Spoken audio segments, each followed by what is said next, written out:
warahmatullahi wabarakatuh. Pada video kali ini, saya akan memaparkan materi IPA tentang proses merebus air. Melalui kegiatan sederhana ini yang sering kita lakukan sehari-hari, kita akan memahami bagaimana panas berpindah, bagaimana suhu air meningkat, dan bagaimana air berubah wujud. Pada praktek kali ini, ada beberapa bahan dan alat yang harus disiapkan. Yang pertama ada air, yang kedua ada panci, yang ketiga ada kompor atau sumber panas lainnya.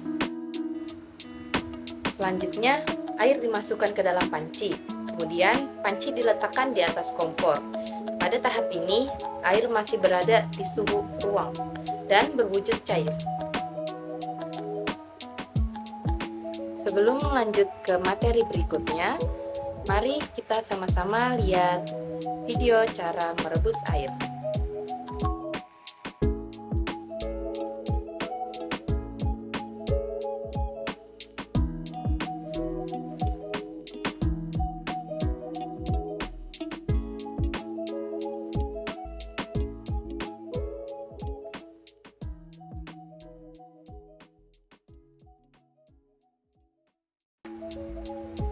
Dalam video tersebut menjelaskan api pada kompor menghasilkan energi panas atau yang disebut kalor.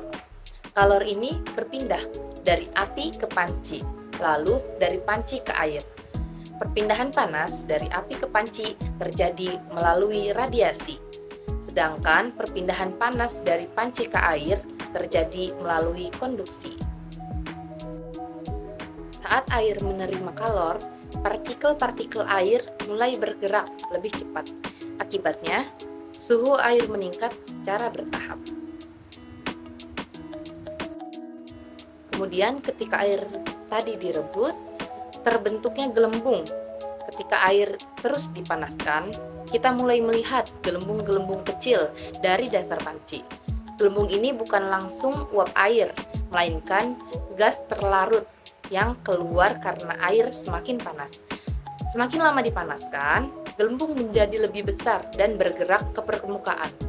Ini menandakan suhu air semakin mendekati titik didih. Di saat air mendidih, dan disinilah terjadinya perubahan wujud. Ketika suhu air mencapai sekitar 100 derajat Celcius, air mulai mendidih. Pada kondisi ini, air mengalami perubahan wujud dari cair menjadi gas yang disebut uap air. Uap air terlihat sebagai asap putih yang naik ke udara.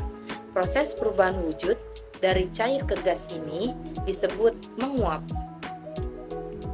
Perubahan ini termasuk perubahan fisika karena air tidak berubah menjadi zat baru, akan tetapi hanya berubah bentuknya saja.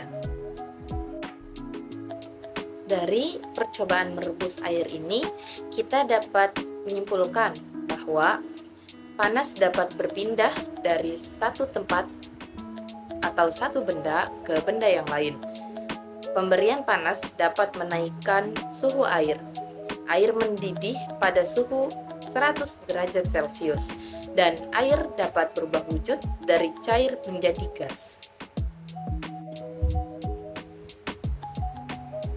Inti dari penjelasan materi ini ada 4 penjelasannya. Yang pertama ada kalor. Kalor adalah energi panas yang dapat berpindah dari benda bersuhu tinggi ke benda bersuhu rendah. Yang kedua ada jenis perpindahan kalor, yaitu konduksi. Konduksi adalah panas yang berpindah melalui zat padat. Yang kedua ada radiasi.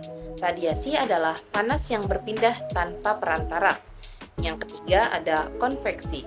Konveksi adalah perpindahan panas disertai aliran zat cair. Yang ketiga ada titik didih. Titik didih air adalah suhu ketika air mulai berubah menjadi uap, yaitu 100 derajat Celcius pada tekanan normal. Yang keempat atau penjelasan terakhir adalah perubahan wujud. Perubahan wujud pada materi kali ini adalah menguap, yang dimana pengertian menguap sendiri adalah perubahan wujud dari cair menjadi gas akibat pemanasan. Mungkin cukup sekian yang dapat saya sampaikan. Kurang lebihnya mohon maaf. Wassalamualaikum warahmatullahi wabarakatuh.